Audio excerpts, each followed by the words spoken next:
जय Hind defence aspirants, welcome back again. This is Divyanshu Pandey. Indian air force ने अग्निवीर वायु स्पोर्ट इनटेक 2024 की नोटिफिकेशन पब्लिश कर दी है और इस नोटिफिकेशन के जरिए आप सभी भारतीय वायुसेना में अग्निवीर वायु बन पाएंगे। तो चलिए जानेंगे कि इस नोटिफिकेशन की इंपॉर्टेंट एग्जाम एलिजिबिलिटी क्राइटेरिया क्या क्या है। शुरुआत करते हैं आज के सेशन के। जैसा कि हम सभी जानते हैं कि भारत सरकार के द्वारा 2022 में अग्निवीर योजना लाई गई थी और अब भारतीय वायुसेना ने इस साल अर्थात 2024 फरवरी में इंडियन एयरफोर्स की अग्निवीर वायु स्पोर्ट इनटेक को आपका लेकर आए हैं और इसके माध्यम से आप सभी अनमैरिड जितने भी मेल कैंडिडेट्स हैं इस बार के रिक्रूटमेंट ट्रायल्स में जा पाएंगे, वो भी स्पोर्ट्समैन के तहत। और ये जो आपकी स्कीम है वो इनटेक फर्स्ट 2024 की है, ये आपको पता रहे। अगर मैं इंपॉर्टेंट डेट की बात करूं तो देखिए 13 फेब 2024 से आपका ऑनलाइन रजिस्ट्रेशन स्टार्ट हो जाएगा और इसकी जो लास्ट डेट है वो 22 फेब 24 की, यानी कि कुछ ही दिन आपके पास है और अब इसकी शुरुआत भी आपकी हो चुकी है। आपको अपने ऑनलाइन रजिस्ट्रेशन को और अपने एप्लीकेशन फॉर्म को सबमिट करने के लिए कहाँ जाना पड़ेगा, तो उसकी वेबसाइट की आपकी एड्रेस यहाँ पर है अग्निपथ vayu.cdex.in। यहाँ पर आप जाइएगा और यहाँ से अपना ऑनलाइन रजिस्ट्रेशन स्टार्ट कर लीजिए। बात करते हैं इस नोटिफिकेशन की एलिजिबिलिटी क्राइटेरिया की, जिसमें सबसे पहले एज एलिजिबिलिटी आता है। तो देखिए candidate born between 27 June 2003 to 27 December 2006, यानी कि जो आपकी डेट ऑफ बर्थ होनी चाहिए वो 27 जून 2003 से लेकर 27 दिसंबर 2006 की आपकी होनी चाहिए। In case a candidate clears all the stage of the selection trial, then the upper age limit as on date of enrollment should be 21 years। Trials पूरा आपका कंप्लीट हो जाता है तो वहां पर जो अपर एज लिमिट एज है वो 21 साल की आपकी भारतीय वायुसेना के द्वारा किया गया है। मैरिटल स्टेटस को देखें तो इसमें साफ साफ कहा गया है कि ये जो आपकी स्पोर्ट्समैन कोटा वाली भर्ती है वो अनमैरिड मेल कैंडिडेट्स के लिए है। ओके, तो इसलिए जो है वही बच्चे जाएं जो कि मेल हैं और दूसरा आपका अनमैरिड है। तो इस क्राइटेरिया को आपको जरूर फुलफिल करना पड़ेगा, इसीलिए ये इंपॉर्टेंट क्राइटेरिया है।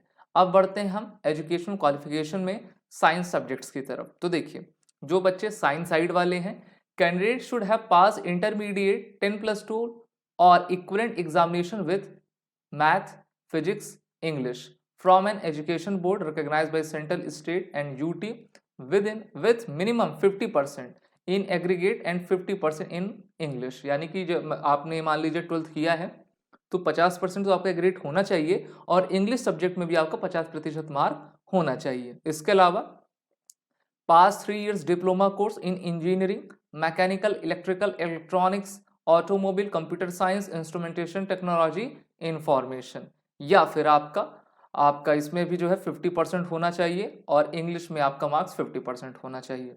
या pass 2 years vocational course with non vocational subject जैसे कि physics, math from an recognized education board with 50% marks and 50% marks in the English. आप देख रहे हो कि इंग्लिश इन्होंने कंपलसरी किया क्योंकि भारतीय वायुसेना में जब आप जाते हो तो वहां पर इंग्लिश तो आपको जानना, समझना और बोलना तो आना ही चाहिए। इसी के साथ इनके द्वारा कहा गया है कि ऐसे कैंडिडेट जो कि साइंस सब्जेक्ट से अलग हैं, यानी कि अलग स्ट्रीम्स के हैं, तो इंटरमीडिएट पास हो या फिर इक्विवेलेंट एग्जामिनेशन उन्हें स्टेट यूटी सेंटर से के द्वारा रिकॉग्नाइज बोर्ड से दिया हुआ है तो उनका 50% मार्क्स होना चाहिए और इंग्लिश में भी उनका 50% मार्क्स होना चाहिए। इसके अलावा अगर ये चीज नहीं है तो ये भी वो कर सकते हैं कि पास 2 years vocational course from education board with minimum 50% marks in aggregate and 50% mark in the English। और स्पोर्ट्स अचीवमेंट देखें क्योंकि ये तो स्पोर्ट पर ही आधारित एक वैकेंसी है, रिक्रूटमेंट है। इसमें कहा गया है कि individual should have represented the country in junior and senior international competitions recognized by the International Olympic Committee in any sports of discipline. और जब आप अभी हम ब्लॉग की लिंक जो है नीचे डिस्क्रिप्शन बॉक्स में दे दिए हैं, वहां पर आप ऑफिशियल नोटिफिकेशन पढ़ोगे तो पैरा 1 में सभी आपकी स्पोर्ट्स की कैटेगरी वहां पर मेंशन की गई है। या फिर individual should have attend the minimum standard of 5th place in the junior national competitions represented the state UT in senior national competition और all India inter university competitions, जैसे कि आपका खेलो इंडिया यूनिवर्सिटी गेम्स होते हैं वहां पर। और ये भी जी पूरी नोटिफिकेशन आपकी दे दी गई है। In team events individual should have represented state in junior senior national competitions conducted by respective sport education और all India inter university championship. तो ये तो हुई स्पोर्ट क्राइटेरिया की बात। क्रिकेट डिसिप्लिन में देखें, candidate who have played all India inter university और BCCI trophies like under 19, under 23, Ranji trophy, Duleep trophy, Deodhar trophy और high participation are only eligible to apply. तो यहाँ पर क्रिकेट फॉर्मेट भी इसमें इंक्लूड करवा दिया गया है। अब आते हैं मेडिकल स्टैंडर्ड्स पे। हाइट आपकी देखिए, मिनिमम हाइट 152.5 सेंटीमीटर की है, वेट हाइट के प्रोपोर्शनेट रहता है। चेस्ट की बात कही गई है कि minimum chest circumference should be 77 centimetre and the chest expansion should be at least 5 centimetre. Hearing, सुनाई देना, candidate should have normal hearing that is able to hear forced whisper from a distance of 6 metre. इसकी practice आप घर पे कर सकते हो। Dental में जो है 14 डेंटल पॉइंट्स आपका उसमें देखा जाएगा और इसी प्रकार से आपका आइज का भी रखा गया है इसमें। Terms and condition, Indian air force का जो एक्ट 1950 है उसके तहत 4 साल की आपकी सर्विस रहेगी भारतीय वायुसेना में। ओके, और इसमें कहा गया कि the Indian Air Force is not obliged to retain Agniveer Vayu beyond the engagement period of 4 years। यानी ऐसा नहीं कि भारतीय वायुसेना चाहे तो उसको एक्सटेंड करे, अभी वो ऐसा नहीं कर रहे हैं, 4 साल के लिए आपको जो है नौकरी में लेंगे। सीक्वेंस आप एग्जाम देख लें किस प्रकार से आपके एग्जामिनेशन कंडक्ट होंगे। पहला दिन 11 मार्च 2024, assembly at number 2 selection centre outside exit gate Air Force station Nai Delhi as per the time mention in admit card of candidate disseminated through official email for physical fitness test which will conducted at Tejas camp. तो यहाँ पर पूरी आपको address दे दिया गया है। एक पहला दिन 11 मार्च का। सेकेंड डे आपका 12 मार्च का स्पोर्ट स्पेसिफिक ट्रायल्स होगा आपका। ओके, इसमें आपका फिजिकल फिटनेस, डॉक्यूमेंटेशन सभी चीजें देखेंगे। 13 मार्च को sport specific trials for the fitness who are shortlisted during the previous day trial. 12 अगर में जिसको शॉर्ट लिस्ट किया जाएगा वो आपके तीसरे दिन यानी कि 13 मार्च 2024 को उनको फिर से एक बार ट्रायल किया जाएगा।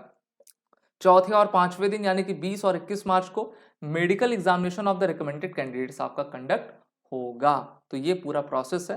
अप्लाई कैसे करना है, अग्निपथ vayu.c.in की वेबसाइट पर जाना है। एग्जामिनेशन फी जो है 100 रुपये आपकी लग रही है, ठीक है, और इसकी पेमेंट आप ऑनलाइन माध्यम से कर सकते हैं। और इंपॉर्टेंट इंस्ट्रक्शन दिया गया है कि the data enter during registration will be final and no changes will be permitted later. Entry of wrong data will disqualify candidature.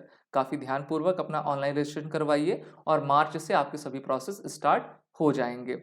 Wish you all the best. अपने आने वाले एग्जामिनेशन की तैयारी आप सभी एसएसबी क्रैक एग्जाम के e learning portal पर जुड़कर जरूर करिए, जिसकी लिंक नीचे डिस्क्रिप्शन बॉक्स में दी गई है। और वॉरेट 10 कोड का यूज कर लीजिएगा एडमिशन लेते वक्त हमारे कोर्सेज में, जिससे कि आपको 10% का फ्लैट डिस्काउंट मिल जाए। जय हिंद। अगर आप एक डिफेंस एस्पिरेंट हैं और SSB interview, NDA, CDS, AFCAT जैसे एग्जाम्स के लिए प्रिपेयर कर रहे हैं तो आप एसएसबी क्रैक एग्जाम्स के कोर्स को चेक करना ना भूलें। आप हमारी लर्निंग एप्लीकेशन को गूगल प्ले स्टोर से भी डाउनलोड कर सकते हैं।